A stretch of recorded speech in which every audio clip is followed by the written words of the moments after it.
Có những ngày bạn mỏi mệt chẳng vì lý do gì cụ thể. Mọi thứ vẫn đang diễn ra, công việc, các mối quan hệ, cuộc sống, nhưng bạn vẫn cảm thấy trống bên trong, như thể mình đang sống mà không thật sự chạm được vào ý nghĩa của đời sống. Có thể bạn đang lặng lẽ tìm một điều gì đó, một lời nhắc, một tia sáng, một điểm tựa đủ ấm để vực bạn dậy khi lòng đang trùng xuống. Và đôi khi, bạn không cần đến một cuốn sách dày, một bài giảng dài hay một cuộc trò chuyện thật sâu. Đôi khi, chỉ một câu nói đúng lúc, gọn, nhẹ, nhưng đầy nội lực lại có thể làm dịu cơn bão đang nổi lên trong lòng bạn. Video này là một món quà nhỏ dành cho những tâm hồn đang cần một khoảng lặng. 10 câu châm ngôn cuộc sống không hoa mỹ, không phô trương, nhưng đủ để khiến bạn chậm lại vài nhịp và nghĩ lại đôi điều. Nếu bạn yêu thích những nội dung chữa lành, tỉnh thức và giúp bạn sống sâu hơn với chính mình, hãy nhấn đăng ký kênh Người Khôn Ngoan và bật chuông thông báo. Mỗi tuần, chúng tôi sẽ gửi đến bạn một thông điệp nhỏ đủ để bạn dừng lại, lắng nghe mình và sống chậm lại giữa một thế giới luôn giục bạn phải nhanh. Hãy đi cùng tôi, bắt đầu từ 9 phút giây này. Bạn không thể bắt đầu chương tiếp theo nếu cứ đọc lại chương cũ. Có lẽ ai trong chúng ta cũng từng có một chương cũ không trọn vẹn, một mối quan hệ đã dang dở, một cơ hội đã bỏ lỡ, một phiên bản cũ của chính mình mà ta chưa thể tha thứ. Và vì thế, ta cứ mãi đọc lại, nghĩ lại, tiếc lại. Từng câu từng chữ của quá khứ cứ lặp đi lặp lại trong đầu, khiến ta quên mất phía trước vẫn còn rất nhiều trang chưa viết.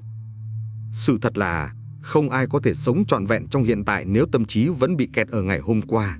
Bạn có thể ngồi đó và ước giá như mọi thứ đã khác, nhưng điều đó sẽ không làm cho cuộc sống thay đổi. Nó chỉ khiến bạn đứng yên, trong khi thời gian vẫn không ngừng trôi. Khép lại chương cũ không có nghĩa là phủ nhận quá khứ. Ngược lại, đó là hành động can đảm của một người đã đủ trưởng thành để biết rằng điều đã xảy ra là không thể sửa, nhưng điều sẽ xảy ra mình có quyền lựa chọn. Bạn không cần quên, nhưng hãy học cách biết ơn vì những gì đã qua, những bài học, những vấp ngã, cả những điều đau đớn. Cảm ơn chương cũ vì nó đã cho bạn lý do để viết một chương mới sâu hơn, sáng hơn và thật hơn. Và rồi, bạn sẽ nhận ra chương hay nhất trong cuộc đời bạn có thể chỉ mới bắt đầu. Cuộc sống không đòi hỏi bạn phải hoàn hảo, chỉ cần bạn thật. Trong một thế giới nơi ai cũng cố gắng để trở thành ai đó, để được công nhận, được yêu thích, được khen ngợi, thì việc sống thật với chính mình đôi khi lại trở thành một điều hiếm hoi và dũng cảm. Chúng ta được dạy phải giỏi hơn, đẹp hơn, nhanh hơn, phải biết cách cư xử đúng, phải biết cách nói năng khéo léo, phải luôn kiểm soát hình ảnh bản thân. Nhưng bạn biết không, sự hoàn hảo không bao giờ là đích đến, bởi nó không tồn tại. Và càng chạy theo nó, bạn càng rời xa con người thật của chính mình. Điều mà cuộc sống cần là bạn thật, thật với cảm xúc của mình, thật với những nỗi sợ, những mong muốn, những điều bạn yêu và điều bạn không thể chấp nhận, thật với hành trình bạn đang đi, kể cả khi nó không giống ai, kể cả khi người khác không hiểu. Có thể bạn sẽ không vừa mắt tất cả, có thể bạn sẽ không làm hài lòng được mọi người, nhưng sự thật là bạn không sinh ra để làm ai vừa lòng cả. Bạn sinh ra để sống một cuộc đời có ý nghĩa với chính bạn.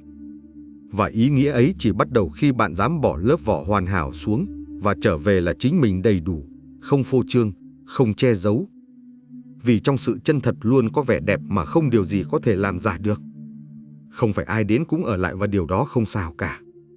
Tuổi trẻ thường khiến ta tin rằng những người đến với mình hôm nay sẽ đi với mình đến suốt cuộc đời.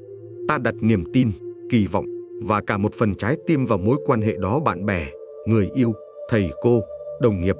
Ta gọi đó là người thân, là tri kỷ, là mãi mãi. Nhưng cuộc đời không vận hành theo mong đợi của chúng ta.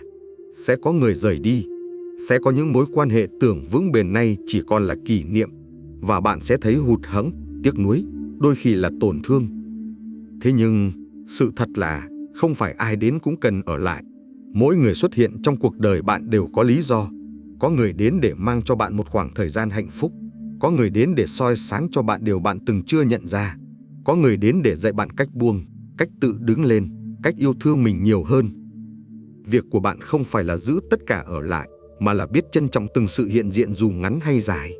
Biết ơn, học bài học, rồi bước tiếp. Không oán trách, không đổ lỗi, không níu kéo. Người khôn ngoan hiểu rằng tình cảm cũng có mùa. Mùa đến đẹp, mùa đi cũng đẹp, miễn là lòng ta đủ an yên để không ghim giữ, và đủ trưởng thành để thả người khác trở về hành trình của họ. Vì cuối cùng, người ở lại với bạn lâu nhất là chính bạn. Hạnh phúc không nằm ở việc có nhiều hơn, mà ở việc cần ít hơn. Chúng ta đang sống trong một thời đại mà mọi thứ đều hướng đến nhiều hơn, nhiều tiền hơn, nhiều người theo dõi hơn, nhiều thành tựu hơn, nhiều trải nghiệm hơn. Người ta bảo bạn rằng càng có nhiều, bạn sẽ càng hạnh phúc. Nhưng sự thật thì ngược lại, càng nhiều, bạn càng thấy thiếu. Càng chạy, bạn càng mệt. Càng giữ, bạn càng lo mất.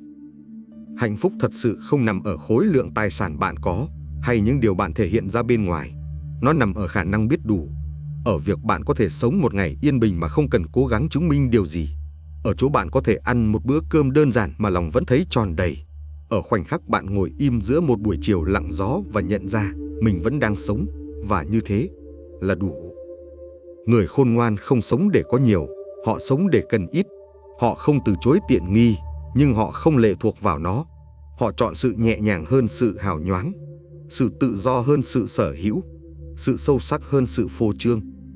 Hạnh phúc không đến từ việc bạn có thêm thứ gì, mà từ việc bạn bỏ bớt được điều gì không còn cần nữa. Và khi tâm trí bạn bớt ồn, lòng bạn bớt gồng, nhu cầu bớt dư thừa, hạnh phúc sẽ lặng lẽ bước vào, như một người bạn cũ bạn từng bỏ quên giữa những ngày bon chen. Mỗi tổn thương đều mang theo một bài học nếu bạn đủ yên để lắng nghe.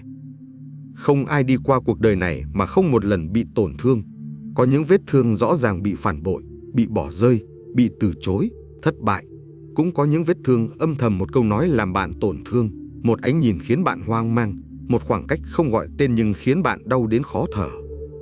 Chúng ta thường muốn chạy trốn nỗi đau, muốn lấp nó bằng bận rộn, bằng sự lạc quan cưỡng ép, bằng câu nói mình ổn dù lòng đang dối. Nhưng sự thật là nỗi đau không đến để phá vỡ bạn, nó đến để báo hiệu rằng có điều gì đó bên trong đang cần được lắng nghe. Nếu bạn đủ dũng cảm để ngồi lại với nỗi đau, đủ yên để quan sát nó, bạn sẽ thấy bên dưới những mất mát là một bài học đang thì thầm gọi tên bạn. Có thể là bài học về ranh giới, về giá trị bản thân, về tình yêu không nên hy sinh vô điều kiện, về việc trưởng thành không đến từ sự suôn sẻ, mà từ những lần đổ vỡ. Người khôn ngoan không phủ nhận nỗi đau, họ không né tránh nó, họ để nó chạm tới rồi từ đó bước ra sâu sắc hơn, vững vàng hơn. Bởi vì sau mỗi cơn đau, nếu bạn thật sự lắng nghe, điều bạn tìm thấy không phải là sự yếu đuối mà là phiên bản mạnh mẽ và sáng suốt hơn của chính mình. Người mạnh mẽ nhất là người dám sống hiền lành giữa thế giới hỗn loạn. Trong một thế giới nơi tiếng nói lớn thường lấn át lý lẽ, nơi sự nóng nảy được ngụy trang dưới cái tên thẳng thắn, và nơi nhiều người tin rằng mạnh mẽ là phải gằn giọng, là phải đấu tranh đến cùng, thì người chọn sống hiền lành, điềm tĩnh lại thường bị hiểu lầm là yếu đuối. Nhưng thật ra, phải cần rất nhiều nội lực để giữ cho lòng mình không bị cuốn vào những cơn giận của người khác, phải rất vững vàng để không phản ứng lại ngay khi bị xúc phạm, và phải đủ bản lĩnh để vẫn tử tế, vẫn nhẹ nhàng, dù xung quanh là hỗn loạn, là sân si, là tranh đấu.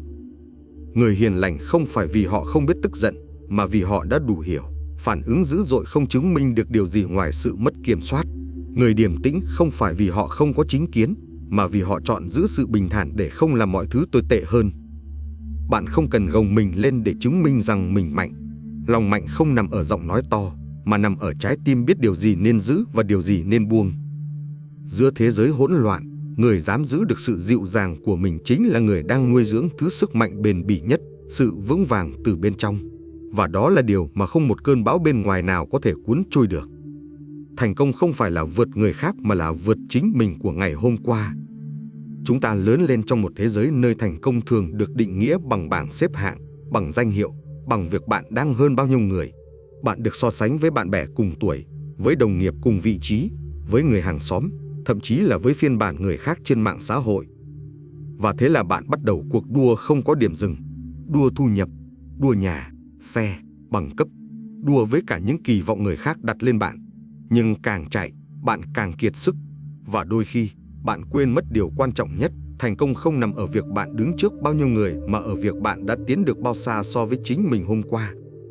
Bạn không cần phải hơn ai cả, bạn chỉ cần hơn chính mình một chút kiên nhẫn hơn hôm qua, một chút tử tế hơn với chính mình, một chút tỉnh táo hơn khi đưa ra lựa chọn, một chút sâu sắc hơn khi nhìn lại điều đã qua.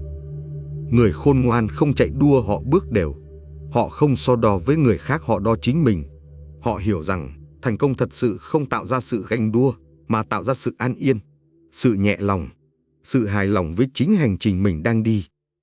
Và nếu hôm nay bạn tốt hơn chính mình hôm qua dù chỉ một bước nhỏ, bạn đã là người thành công theo cách sâu sắc và vững bền nhất rồi. Im lặng đúng lúc là một dạng của trí tuệ. Chúng ta được dạy cách nói, cách phản hồi, cách tranh luận, nhưng ít ai dạy ta cách im lặng. Im lặng không phải là thua, cũng không phải là yếu đuối. Im lặng đúng lúc là dấu hiệu của một người đủ hiểu để không cần phải chứng minh điều gì nữa. Có những lúc bạn nói càng nhiều, người ta càng không nghe. Có những lúc phản ứng lại chỉ làm mọi thứ thêm rối. Và có những lúc việc bạn giữ im lặng không phải vì bạn không biết gì, mà vì bạn hiểu quá rõ rằng có những điều chỉ thời gian và sự điềm tĩnh mới trả lời được. Người khôn ngoan không vội lên tiếng trong mọi cuộc tranh luận. Họ không cần hơn thua trong từng lời qua tiếng lại. Họ biết rõ không phải ai nói nhiều cũng là người hiểu nhiều, và không phải chuyện gì cũng cần được thanh minh. Im lặng là một loại sức mạnh. Khi bạn im lặng, bạn cho mình thời gian để quan sát. Khi bạn im lặng, bạn không bị kéo vào năng lượng tiêu cực. Và khi bạn im lặng, bạn đang chọn giữ lấy sự bình an bên trong mình thay vì để nó bị cuốn vào ồn ào bên ngoài. Người đủ vững là người biết khi nào cần lên tiếng và khi nào nên lùi lại một bước. Không vì sợ, mà vì hiểu. Và đôi khi, một sự im lặng đúng lúc có thể vang xa hơn cả ngàn lời nói. Biết buông đúng thứ cũng là một dạng trưởng thành. Chúng ta thường được dạy rằng hãy cố gắng giữ lấy, hãy nỗ lực duy trì, hãy đừng dễ dàng buông tay. Và đúng là có những điều đáng để giữ, có những người đáng để bạn ở lại, chiến đấu, cùng vượt qua khó khăn. Nhưng không phải điều gì cũng nên giữ, và không phải ai cũng nên đồng hành đến cuối. Giữ không phải lúc nào cũng là mạnh. Có những điều bạn càng cố giữ, bạn càng tổn thương. Có những người càng giữ, bạn càng mất chính mình. Có những ước mơ cũ, những kỳ vọng cũ, những phiên bản cũ của chính bạn dù từng rất đẹp nhưng nay đã không còn phù hợp. Trưởng thành là khi bạn đủ tỉnh táo để hỏi, điều này còn phục vụ cho hành trình mình đang đi không? Giữ lại điều này mình đang nuôi dưỡng hay đang dằn vặt chính mình? Người khôn ngoan không buông vì họ bất lực. Họ buông vì họ hiểu, không phải cái gì cũng nên mang theo mãi. Và có những lúc, buông chính là hành động của sự yêu thương, yêu bản thân, yêu sự bình an, yêu một tương lai nhẹ nhàng hơn. Buông không phải là chối bỏ. Buông là chấp nhận đã đến lúc bước tiếp với một trái tim nhẹ hơn. Và khi bạn dám buông đúng thứ, bạn không đánh mất gì cả, bạn chỉ đang mở ra một không gian mới, nơi những điều thật sự dành cho bạn có thể bước vào. Đó là lúc trưởng thành thật sự bắt đầu. Bạn không cần được tất cả yêu mến, bạn chỉ cần sống để mỉm cười với chính mình. Chúng ta ai cũng muốn được công nhận, muốn được yêu mến, muốn trở thành người dễ chịu trong mắt người khác. Và thế là ta bắt đầu chỉnh mình theo mong đợi của số đông. Ta nói lời nhẹ nhàng dù lòng đang tổn thương. Ta cười dù chẳng thấy vui. Ta gật đầu để không gây phiền lòng, dù điều đó làm chính mình mỏi mệt. Dần dần, ta trở thành phiên bản khiến người khác hài lòng nhưng lại xa lạ với chính mình. Bạn không cần tất cả yêu thương bạn, vì sự thật là sẽ luôn có người không thích bạn, dù bạn có làm tốt đến đâu. Sẽ luôn có người phán xét, hiểu sai, hoặc đơn giản là không cùng tần số. Và điều đó hoàn toàn không sao cả. Cuối cùng, không phải ánh mắt người khác quyết định bạn sống ra sao, mà là khi đêm về, bạn có thấy lòng mình bình yên, bạn có thấy tự hào về cách mình đã sống hôm nay, bạn có đủ nhẹ để mỉm cười không vì được tán thưởng, mà vì biết mình đã sống thật. Người khôn ngoan không sống để được yêu mến, mà sống sao cho không phản bội chính mình. Họ biết rằng sự tán dương có thể đến rồi đi, nhưng sự yên lòng khi đối diện với chính mình đó mới là phần thưởng không ai lấy được. Và khi bạn có thể mỉm cười với chính mình, nghĩa là bạn đã sống đúng. Châm ngôn cuộc sống truyền cảm hứng mạnh mẽ. Phong cách người khôn ngoan sâu sắc, truyền cảm, mời hành động tinh tế. Có thể bạn sẽ quên một vài câu nói trong video này. Có thể bạn sẽ lướt qua nó như hàng ngàn thứ bạn từng nghe. Nhưng nếu chỉ một câu trong đó khiến bạn lặng lại vài giây, khiến bạn ngước nhìn lại chính mình, khiến bạn bước chậm hơn một chút thì video này đã trọn vẹn ý nghĩa của nó. Bởi vì đôi khi, một lời nói đúng lúc có thể trở thành ánh sáng dẫn lối. Không cần quá lớn lao, chỉ cần đủ để bạn biết bạn không cô đơn trong những nghĩ suy của mình. Và rằng chỉ cần bạn sống thật, sống sâu, sống đủ, cuộc đời sẽ dịu lại. Nếu có một câu nói trong video này khiến bạn cảm thấy như viết cho chính mình, hãy để lại bình luận. Tôi đang lặng lại để sống sâu hơn. Và nếu bạn thấy video này xứng đáng được gửi đến một ai đó bạn yêu quý, hãy chia sẻ cho họ. Biết đâu, đó là điều họ đang cần nghe đúng lúc, đúng tâm trạng. Đừng quên đăng ký kênh Người Khôn Ngoan và bật chuông thông báo, để mỗi tuần bạn có một khoảng lặng thật êm giữa một thế giới quá nhiều điều phải nghĩ, phải làm và phải trở thành. Hẹn gặp lại bạn trong những video sâu sắc hơn, nơi chúng ta cùng học cách sống đủ, sống đúng và sống bình an hơn mỗi ngày.